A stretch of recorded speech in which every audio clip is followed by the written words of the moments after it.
All my sneakerheads, tap in. We finna see how Jordans are made in the factory from scratch. Look, everybody that look, hold up.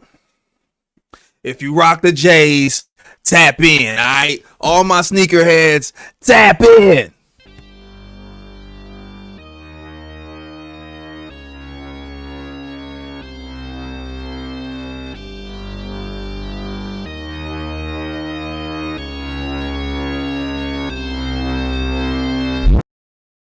What's happening, people? It's the homie Smitster 400 coming at you straight off the Ave, and this is Smitster Reacts. One time salute to all the subscribers, new and old, all around the world. And if you made it to this video, go ahead, give us a like and subscribe, baby. Join the team. Hey, salute Mr. Dubbins, salute Zenfi369, straight off the Ave fam. You know what it is. Now check it out, y'all. Like I said, this video is titled How Nike Air Jordan Shoes Are Made in Factory. All right, and it comes from a channel titled The Factory Made. All right, go ahead, subscribe to The Factory Made. Shout out to The Factory Made. Let's get right into this content. You know what it is. If you don't want to see the video with my reaction, you just want to jump to The Factory Made, go ahead and do that. But yeah, get comfortable, sneakerheads. Let's get to it.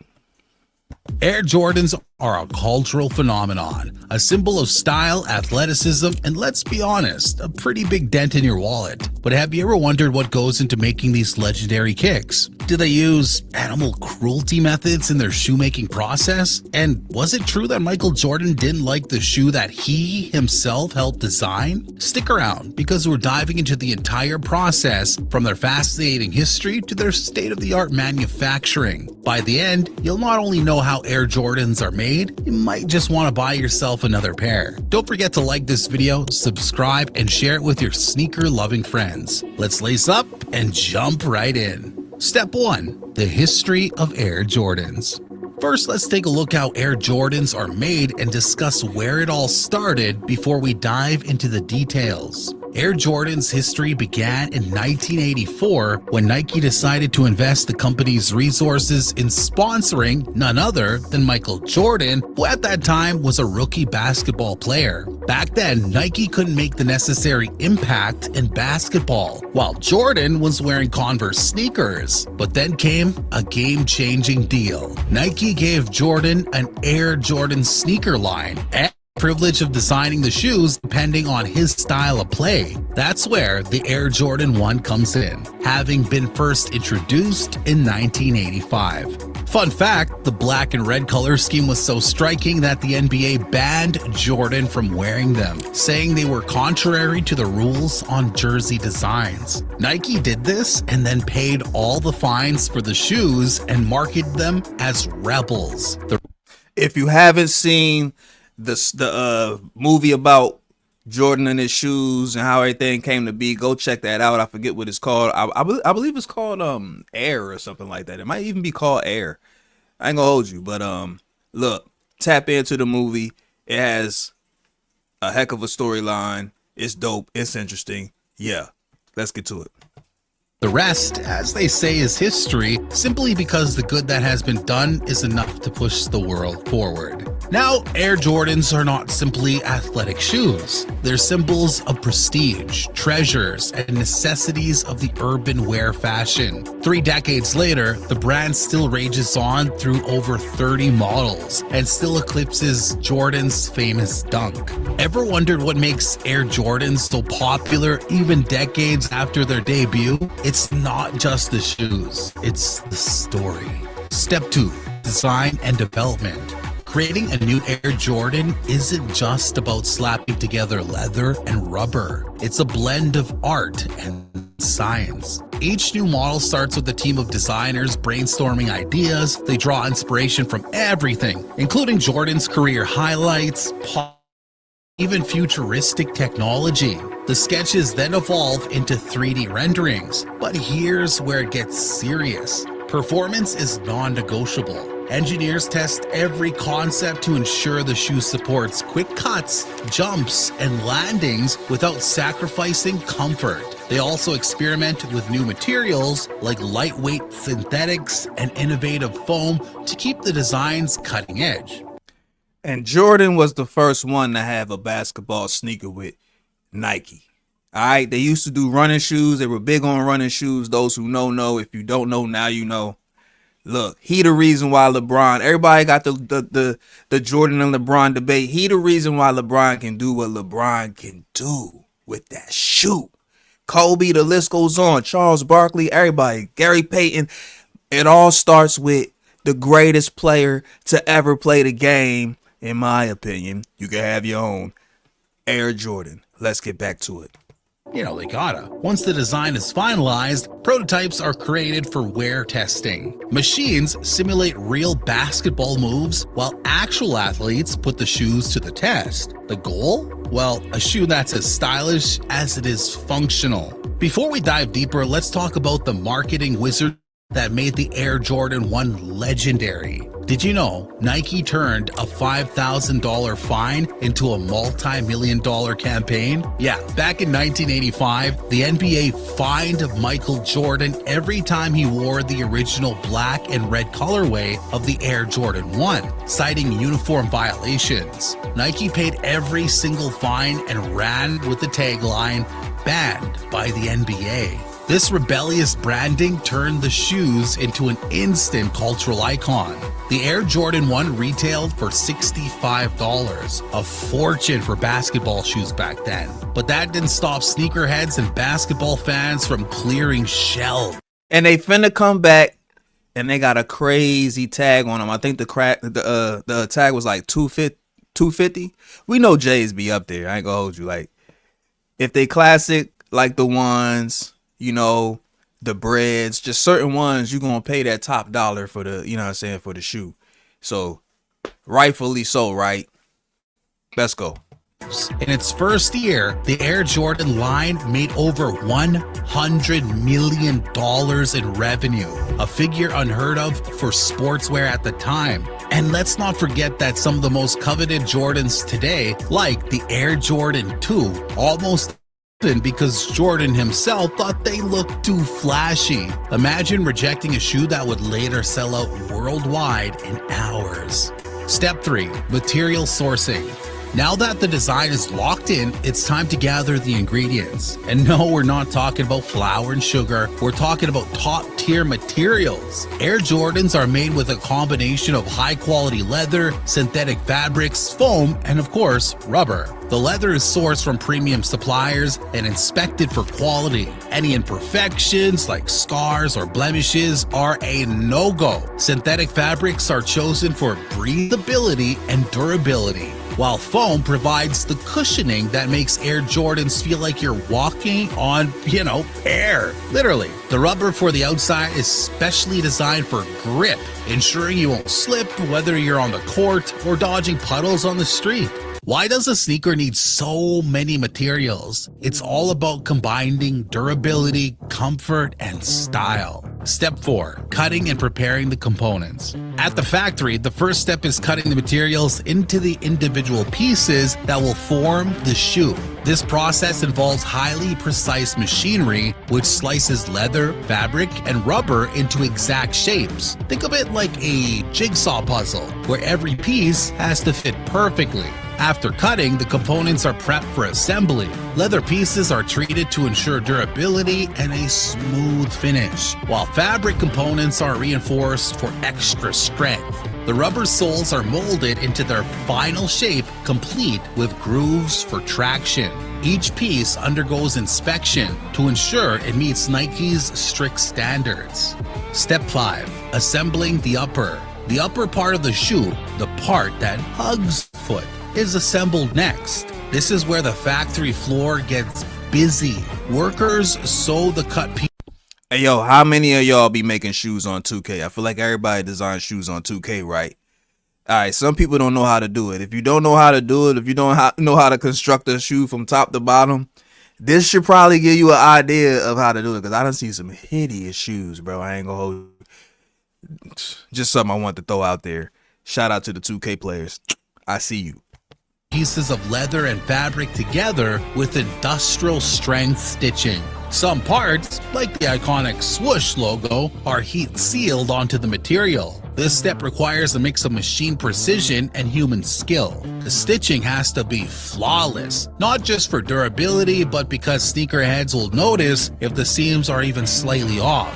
The tongue, laces, and padding are added to complete the upper. But why does the stitching matter so much? Well, because when you're paying top dollar, every detail counts. Step 6. Midsole and outsole construction. The midsole is where the magic happens. This is where Nike's patented air technology comes into play.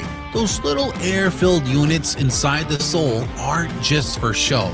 They absorb impact and provide cushioning, making each step feel bouncy. The midsole is crafted from foam, which is lightweight yet supportive. It's bonded to the outsole, which is made of durable rubber. The outsole is where the traction patterns are engraved, designed to keep you steady whether you're sprinting or styling.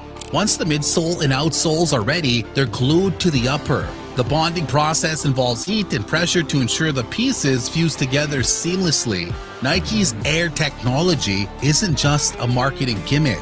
It's literal science. The air units inside the sole are created using pressurized gas encased in a flexible, durable plastic shell. These units are so important that they're made in separate high-security facilities. And yeah, they're tested by simulating millions of steps to ensure they don't pop under pressure. Imagine the poor machine responsible for fake walking all day. It deserves its own paycheck. The rubber outsole is another feature of engineering. Each groove is carefully designed for maximum traction, whether you're doing a quick crossover on the court or, dodging a spilled latte. Ever notice the unique patterns on Jordan soles? Well, they're not just aesthetic. They're engineered for grip, flexibility, and stability.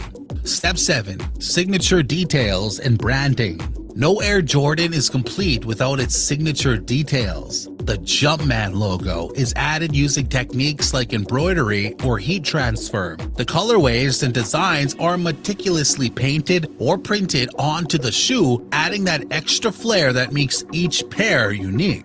For limited edition releases, special touches like numbered tags or unique materials are included. These extra details make collectors drool and drive up resale prices faster than a stock market rally. Step 8. Quality control. Here's where the factory turns into a sneaker detective agency. Every pair of Air Jordans goes through an intense quality control process. Machines test the shoes for flexibility, durability, and performance, while human inspectors check for cosmetic flaws. If a pair doesn't meet Nike's standards, it's rejected. That's right, Air Jordans have higher standards than most people's dating apps. So what happens to rejected sneakers? Well, they're either recycled or destroyed. No second chances in the world of high-end kicks, telling ya. Let's drop a bombshell. Not every Air Jordan makes it to the shelves. Factories often produce surplus pairs to account for potential defects. But these leftovers don't just vanish. They're stored in Nike's secret warehouses. Yeah, you heard that right. Actual temperature-controlled warehouses where unused Jordans sit untouched, sometimes for years. And also, here's another twist. Nike occasionally re-releases these dead stock pairs as limited edition retros. They don't tell anyone the shoes are from years ago. They market them as exclusive, creating an artificial scarcity that sends sneakerheads into a frenzy. So maybe next time you hear about a rare pair being covered, remember, they've been sitting in a vault like treasure waiting to be unearthed. Step 9. Packaging. Once the shoes pass inspection, they're boxed up with the kind of care usually reserved for fine china. Each pair is wrapped in tissue paper and placed in an iconic Air Jordan box. Collectors often keep the boxes as part of the experience, so Nike ensures the packaging is just as premium as the product. Step 10. Shipping and distribution. Finally, the sneakers are shipped to retailers worldwide. This is where Look, the packaging is crazy because it varies. It's like you could get the silver box. You feel me? You could get this box right here. with the, you know what I'm saying, how it flip up and all that. You can get this box. You know, the throwback joint. They had the one with his face on it. Crazy, bro. It's crazy how they, put all this into the, all the emphasis into the details and the packaging and just how they, just the fact that they have dead stocks sitting in the, that's crazy. Let's go though. I just had to point that packaging ish out. Logistics teams take over, ensuring each box arrives on time and, of course, in perfect condition. And then the real frenzy begins. Sneakerheads lining up, I'm talking lining up, setting alarms for online drops and bracing themselves for the dreaded sold out message. And that's how Air Jordans are made. From their legendary beginnings to their meticulous manufacturing process. Every stitch, every cut, and every detail reflects decades of innovation and craftsmanship. Whether you're a collector, a basketball fan, or just someone who loves a good-looking pair of kicks, hey, there's no denying the magic of Air Jordans. Now let's take a... All right, so there you have it. We're not finna get into the Red Bull, but that's how Jordans are made. It's interesting, man. Looking at the ones who are sitting there painting. Could you imagine sitting there painting all them shoes, putting the glue in them joints every day, being responsible for the fact that, this shoe gonna be on somebody's foot, they finna pay $250 for it, and it really didn't. I mean, I'm sure it didn't cost $250 to make. We can almost guarantee that, but it's just wild, man. But the nostalgia of a Jordan, if you live through those times, like myself, I was a child, you feel me, in those early 90 days when he was putting up them numbers and them championships and wearing them shoes. That's why I buy J's. Like, I got the playoffs for nostalgia. You feel me? Like, I'm at the point where, like, when I cop shoes, it's all nostalgia. You feel me? That's where I'm at with it. But, look, shout out to the subscribers. If you made it to this point in the video, go ahead, give us a like and subscribe. And yeah, let me know, man, if y'all, into the J's, into the sneaker wear. What is your favorite pair of J's, man? It's a really hard decision. I can't even, like, look, since it's so, what's your favorite top three? Let's just put it like that. Top three for me, I'm gonna have to go 11s, 13s, and a tie between the 8s and the 3s, man. Although the 6s are dope.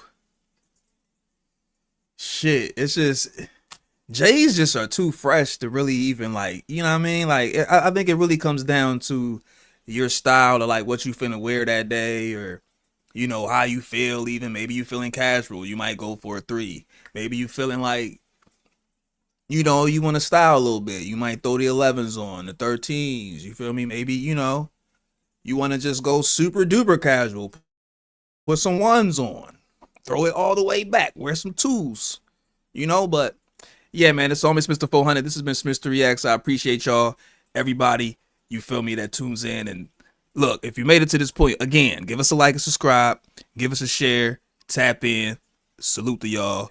Yeah, signing out. Peace and love wherever you at, all around the world. Owie.